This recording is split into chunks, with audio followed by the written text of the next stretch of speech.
Mr. Phoenix, an honor to meet you, sir. You as well. I feel like more than any character in pop culture, the Joker has this like urban legend or mythology that actors have to go to this dark place in order to pull him off. But every interview I've read, including some with you, doesn't seem to be the case. So you talked about laughing a lot on set. Do you find people are disappointed when you don't have this crazy dark story about pulling the character off?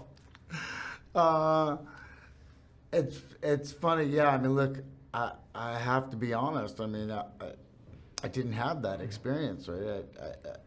I didn't struggle. It was enjoyable. It was fulfilling. I think as an actor, I look for roles that are going to push me in ways that I can't anticipate. But I enjoy that, you know? And I found that I felt at the end of the day, I didn't feel exhausted as I would have imagined, but I felt energized and excited, and I couldn't wait to get back to work. But you know, I think there's a great interest in actors and in the process, and there's a lot that people seem to have an understanding of what method acting is. I don't know what it is. And I think people do want to feel like you share in the struggle of the character, but I can't say that's the case. What I'm always most surprised by is the scene that seems the easiest on paper and the most simple are oftentimes the ones that I struggle with the most, and ones that seem difficult. Sometimes it's not the case. You don't really know you're affected and influenced by so much that happens throughout the shoot. It's hard to anticipate what's going to affect you the most. Right. By nature of who that man is, in the universe in which he lives, one day in his life, he is going to come across a guy named Batman.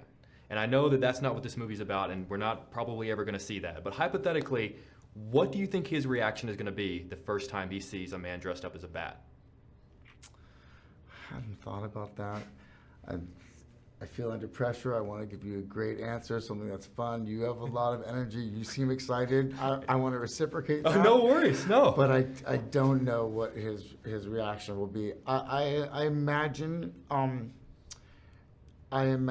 that he would feel a surge of excitement. Mm-hmm. That's all I needed to hear, because that's a wonderful image.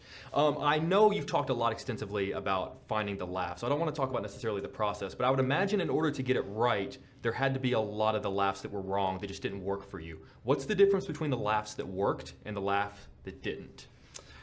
It's hard to say, because there were times where I would abandon a take because I didn't feel like it was working, and Todd would say, "You're wrong, it was working great."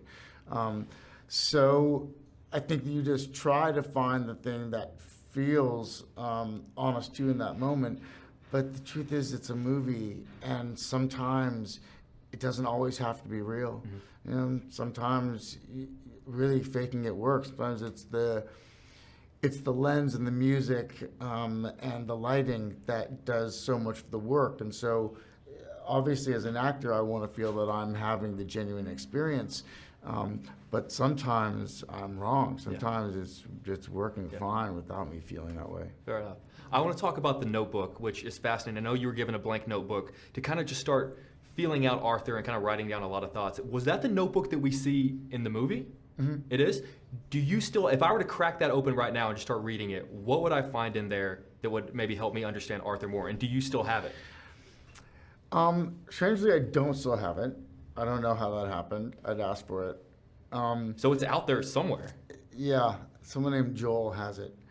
But I don't know that there would be anything. I think that it would cause you to ask more questions than feel like you had answers.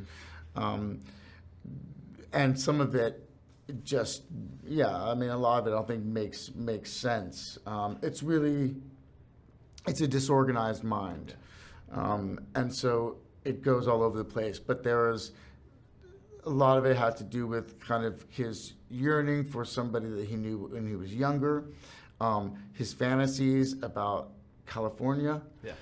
So it was kind of all over. What kind of California? What does that mean? Fantasies about California? Well, just this idea, what he thinks somebody that had never left Gotham, kind of what he imagined California might represent. Wow, that's awesome, Mr. Phoenix. I cannot thank you enough for your time. Really, this is truly a great honor. Thank you.